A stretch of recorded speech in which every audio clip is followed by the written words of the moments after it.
안녕하세요 여러분, 성공합시다. 우리는 이제 디도서의 마지막 자리에 서 있어요. 바울은 디도서의 마지막에서 무슨 말을 할까요? 바로 크리스찬은 왜 선하게 살아야 하는지에 대해서 말해주고 구원이 정확하게 무엇인지를 6가지로 말하고 있으며 구원받은 증거는 무엇인지에 대해서 말해주고 있어요. 자, 한번 들어가서 살펴보도록 해요. 8절, 이 말이 미쁘도다. 원하건대 너는 이 여러 것에 대하여 굳세게 말하라. 이는 하나님을 믿는 자들로 하여금 조심하여 선한 일을 힘쓰게 하려 함이라. 이것은 아름다우며 사람들에게 유익하니라. 자, 미쁘신 말씀.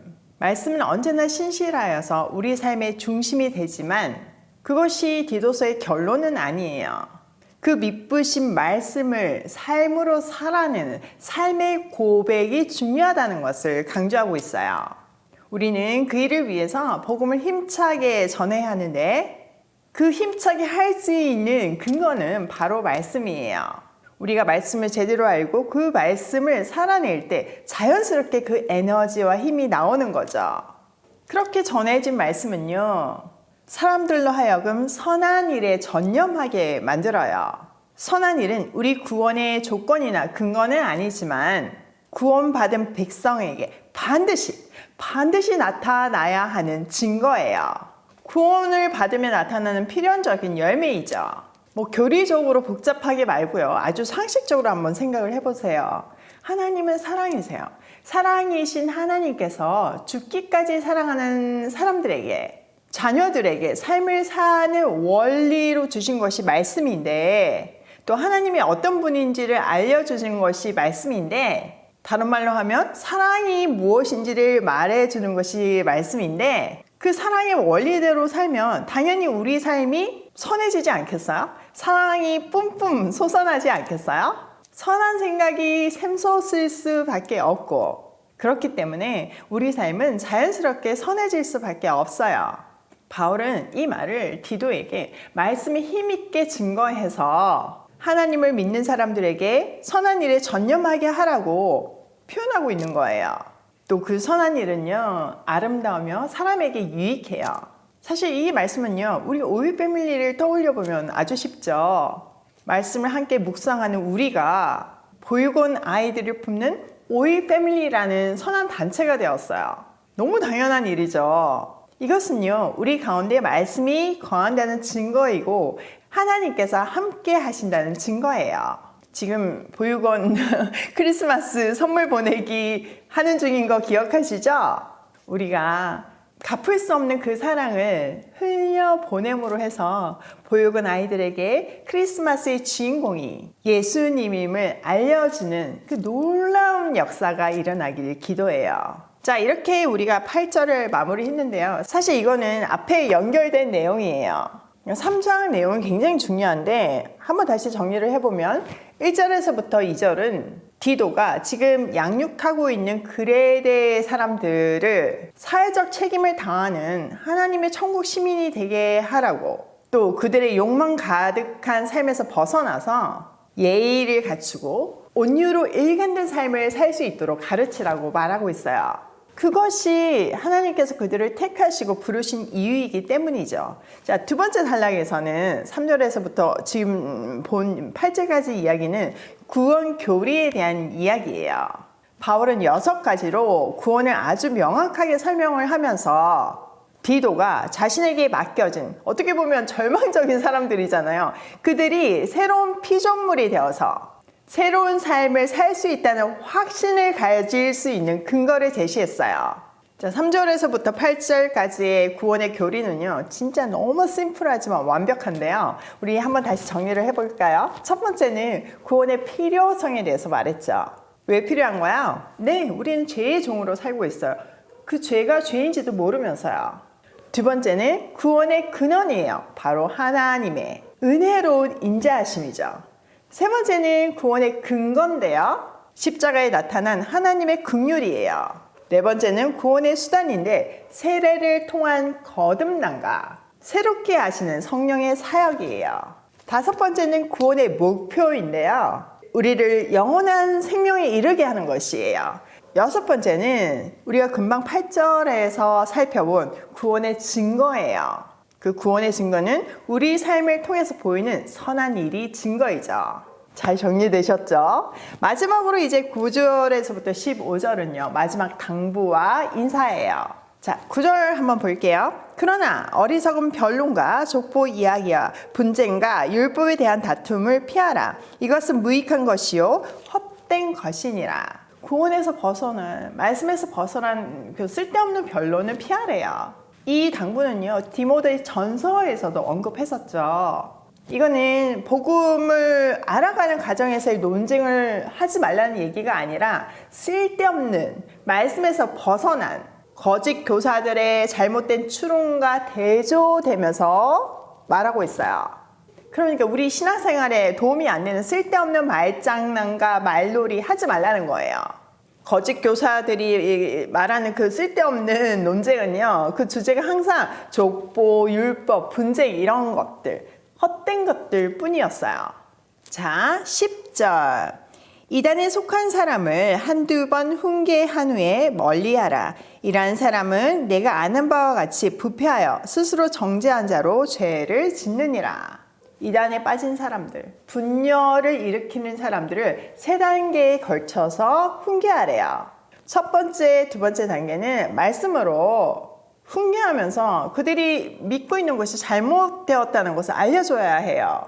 그런데도 돌이키지 않으면 멀리하는 것이 마지막 단계이죠. 자, 12절. 내가 아데마나 두기고를 내게 보내리니 그때 내가 급히 니고볼리로 내게 오라. 내가 거기서 겨울을 지내기로 작정하였노라. 율법 교사 세나와 및 아볼로를 급히 먼저 보내어 그들을 부족함이 없게 하고 또 우리들로 열매 없는 자가 되지 않게 하기 위하여 필요한 것을 준비하는 좋은 일에 힘쓰기를 배우게 하라. 나와 함께 있는 자가 다 내게 무난하나니 믿음 안에서 우리를 사랑하는 자들에게 너도 무난하라. 은혜가 너희 무리에게 있을지어다. 아멘. 자, 디도는요, 디도를 대신해서 믿을 수 있는 아데마와 두기고를 지금 보낼 거래요. 그들이 디도 대신 사역을 하는 동안 속히 니고볼리로 자기를 찾아오래요. 여기 등장하는 아데마에 대해서는 알려진 것이 없지만 두기고는 우리는 잘 알죠. 바울의 서신서에서 여러 번 등장하고 있잖아요. 그는 아시아에서 온 사람이고 또 예루살렘의 그 연보, 헌금을 전하는 헌금 사절단 중 한 사람이었어요. 또 그는 골로새서를 전한 사람이기도 했고요. 지금 디도서에서는 그대로 보낸대요. 또 그 뒤에 쓰여진 디모데 후서에서 보면요, 로마에 지금 바울과 함께 있음을 알 수 있어요. 그를 에베소로 보내서 디모데가 그에게 에베소를 맡기고 자기한테 속히 올 수 있게 하겠다고 할 때 등장한 인물이죠. 이처럼 두기고는요, 바울의 표현에 의하면 사랑받는 형제예요. 주 안에서 신실한 일꾼이었어요. 그만큼 신뢰할 수 있는 사람이었죠. 또 율법 교사인 세나와 아볼로를 떠나 보내주래요. 세나에 대한 정보도 없지만 대부분의 학자는 로마법에 정통한 직업적 전문가였을 거라고 추정해요. 아볼로는 알죠? 네.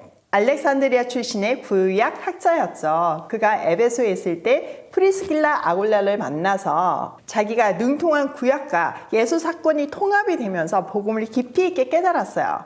그래서 프리스길라 아굴라가 금방 개척하고 온 고린도 교회에 파송을 했죠. 목사님으로요.